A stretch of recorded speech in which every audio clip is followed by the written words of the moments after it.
Welcome everyone, my name is Mitchi Hoyer and I welcome you to a special episode of track presentation attacking the track here, Barcelona Circuit. So Circuit de Catalunya. We are sitting in our FSR car already, the Formula Simracing car, on our Factor 2, and yeah, I would say we switch on ignition, we fire up the car like the guys do currently in Formula 1 as it is pre-season testing time, going out of the garage on the track of Circuit de Catalunya. And today we are talking about the fact why this particular racetrack has been chosen by Formula 1 to do the pre-season testing. Well, first of all, it is best practice, has been done for years, but there's obviously reasons for it, because this track combines all the areas that need to be tested on a car. As we're currently in Sector 1, this is the sector where suspension has to work quite well, but it is very important that you have top-notch aerodynamics for turn 3, for turn 4, and obviously going down the main straight. So main straight pretty long, top speed testing available there.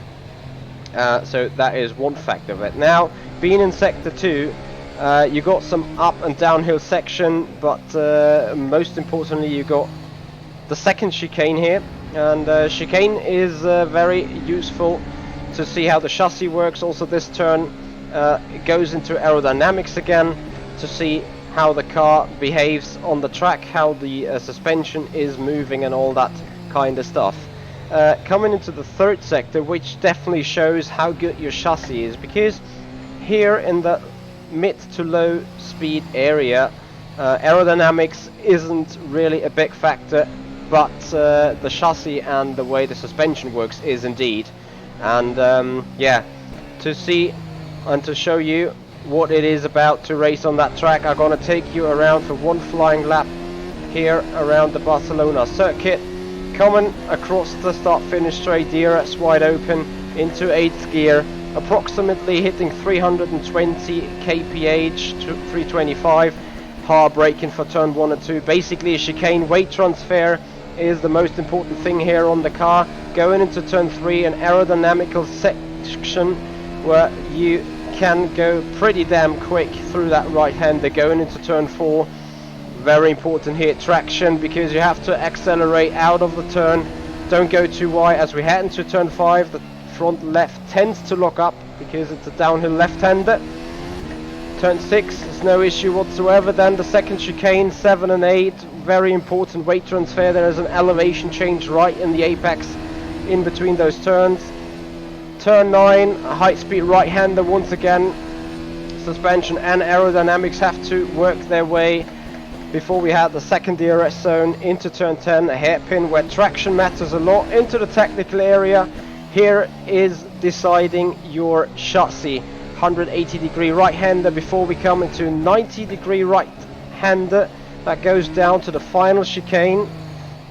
Here the weight transfer left to right is fairly important. Don't go too wide as I just did, and then accelerate through the final turn and across the line here on the Circuit de Catalunya in Barcelona. We have seen the first day of testing already, and there were some quite interesting pictures and some quite astonishing performances out there. Having said that, we all need to consider that this is probably the first season where there are no big rule changes. So basically the cars of last year have just been further developed and updated for this year.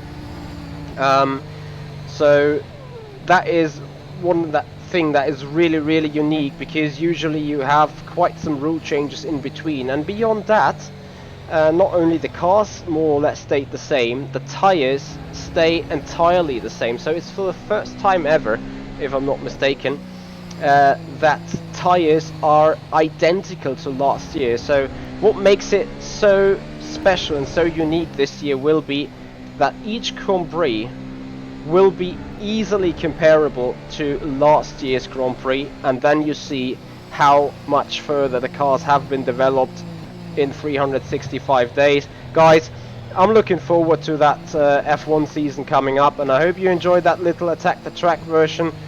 special edition, since the F1 testings have begun today here at Barcelona. And I hope you enjoyed that video. If you like that stuff, I'd appreciate if you leave a like on the video. Leave a dislike on the video if you don't like it, and give me some feedback why. And other than that, I'd appreciate if you subscribe to the channel and make this community grow. Big massive thank you for watching, guys. See you there. Your Michi Hoyer. Goodbye.